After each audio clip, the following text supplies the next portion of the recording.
ભારતના નિવૃત્ત army main Dobariya Sumit Kishorbhai, ગામ ચોકી સોરઠ. હું ગયા વર્ષે સપ્ટેમ્બરમાં હું રિટાયર્ડ થઈને આવ્યો. 18 વર્ષ મારી સર્વિસ પૂરી કરીને મારું સન્માનમાં આખું ચોકી સોરઠ હતું. અને બીજી ઉપલક્ષમાં જે મારા ગુરુ છે એને પિયુષ બાવા હતા ને મારા સન્માનમાં આવ્યા હતા. અને મને બહુ ખુશી થઈ કે મારા સન્માનમાં પિયુષ બાવા આવ્યા છે. મારી જે નોકરી મેં 18 વર્ષ કરી એ મારી સફળ થઈ ગઈ. એમ તમે શું કામ કરો છો અહીંયા? અમે પ્યોર ખેતી કામ જ કરી છે અને 2016 થી પ્રાકૃતિક ગાય આધારિત ખેતી કરી છે. કિશોર બાવાએ ગાયોમાં જીવન આપી દીધું જીવન આપી જો ઇતિહાસમાં કોઈ વૈષ્ણવ સંપ્રદાયમાં કોઈ એવી વ્યક્તિ હોય, કોઈ એવા સાધુ પુરુષ હોય કે જેને ગાયને સમર્પણના ભાવથી જોઈ તો એવું નામ લેવાનું થાય તો એક જ નામ કહેવાય આખા ભારતમાં કે કિશોરચંદ્ર બાવા. એને એક જ ધોતિયામાં આખી જિંદગી કાઢી નાખી. અને આ પરિવારને હું એટલા માટે વિડીયોમાં તમારી સમક્ષ રજૂ કરું છું કે સુખી, સમૃદ્ધ અને પૂર્ણ રીતે સક્ષમ હોવા છતાંય ગાય આધારિત ખેતી કરે છે. અમે અત્યારે 11 લોકો સાથે રહીએ છીએ, એક પરિવારમાં, એક જ પરિવારથી અમે રહીએ છીએ. બરોબર. બહુ સરસ. બપોરે જમવાનું સાથે જ જમવાનું અને સાંજે પણ સાથે જ જમવાનું. કહેવત છે ને કે જય જવાન જય કિસાન. તો આજે મને એ ગર્વ હોતે ને થાય છે કે મારા ઘરમાં એ બે વસ્તુ છે. મારો ભાઈ કિસાન છે અને હું એક જવાન છું.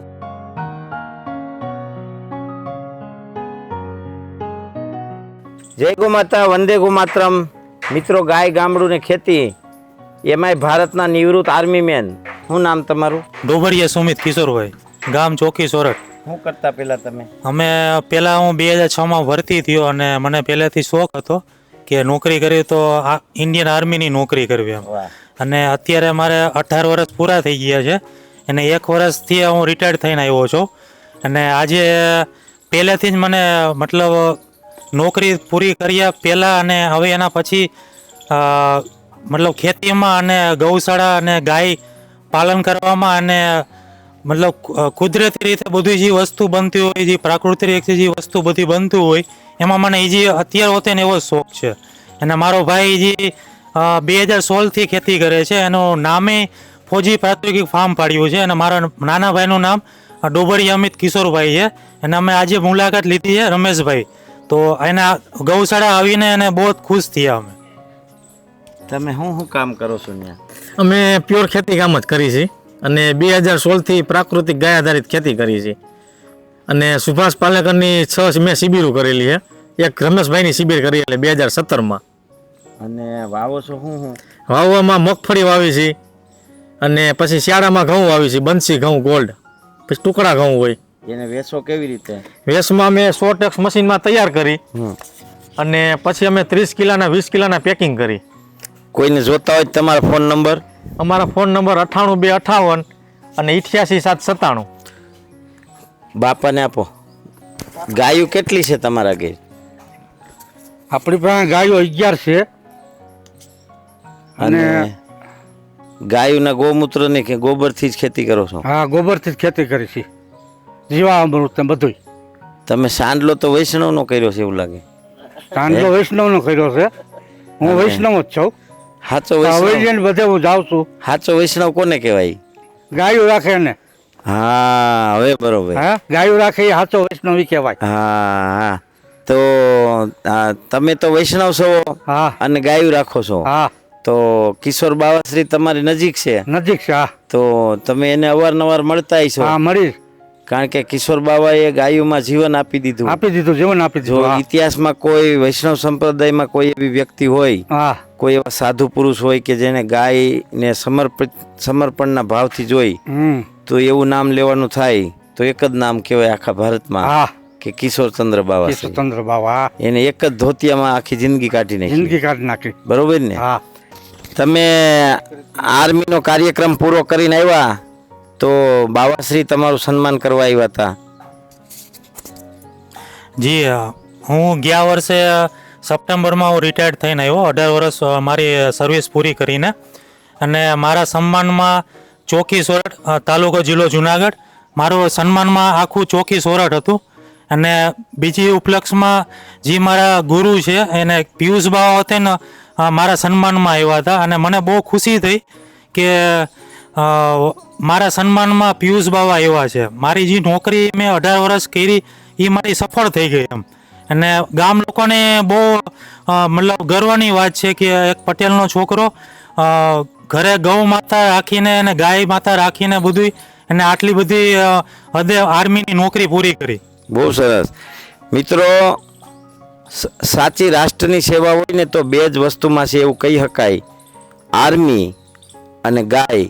કારણ કે આર્મી દેશને પ્રોટેક્ટ કરે છે, દેશને સુરક્ષિત રાખે છે, અને ગાય આખા દેશના આરોગ્યની, ધરતી માતાના આરોગ્યની, જલ દેવીના આરોગ્યની, વાયુના આરોગ્યની બધી કામના ગાય કરે છે. એટલે ગાય અને આર્મી એનો સંગમ એ અમારા ભાઈ ડોબરિયા સાહેબ.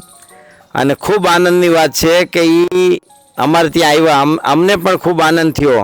અને મિત્રો, ખરેખર જો ગાય ગામડું ને ખેતીને તમે વિચારતા હોય તો આવા પરિવારને લાઈક કરો, આવા પરિવાર પાસેથી વસ્તુ ખરીદો. આપણે ફોન નંબર એટલે જ મોકલીએ છીએ, ખાલી ખોટા હેરાન કરવા નહીં, પણ એનું કંઈક ને કંઈક તમે ખરીદો, એને કંઈક ને કંઈક માનસિક કે આર્થિક એને સહયોગ, મતલબ એ તમારી પાસે દાન નથી માગતા, પણ જો તમે એની વસ્તુ ખરીદો અથવા તો કોઈ 5 માણસોને ખરીદવા માટે આગ્રહ કરો તો આનાથી મોટી દેશ સેવા કાંઈ હોઈ ન શકે.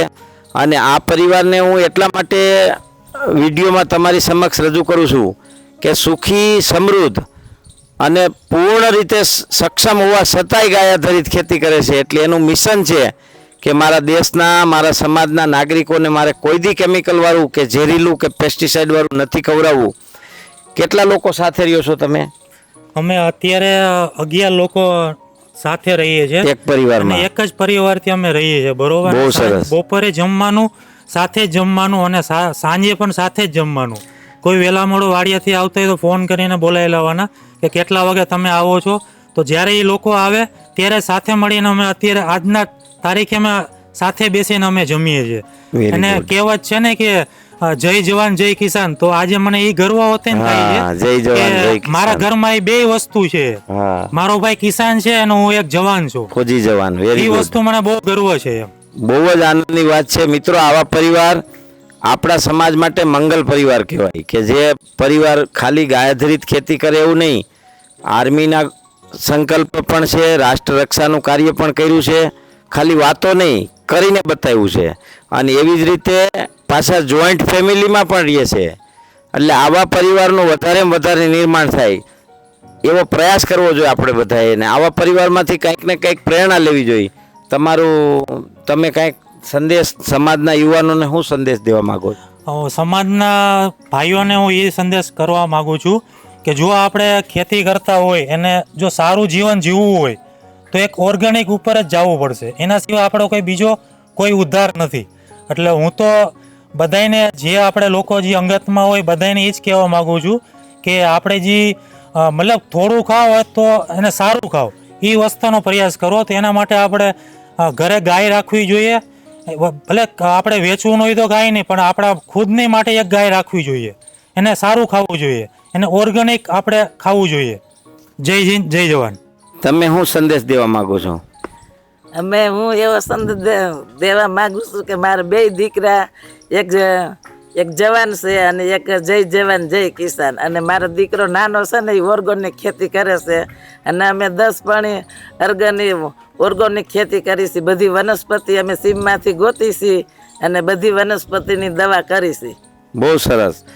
મિત્રો, આખા ઘરને ઉત્સાહ હોવો જોઈએ. ઘણા લોકો મારી પાસે આવીને કહેતા હોય મારે ગાય રાખવી, ગાય રાખવી, ગાય રાખવી, પણ ઘરવાળાને ગમતી હોય, ઘરવાળીને ન ગમતી હોય, 2 માણસને ગમતા હોય તો હાહુ હાહરાને ન ગમતા હોય.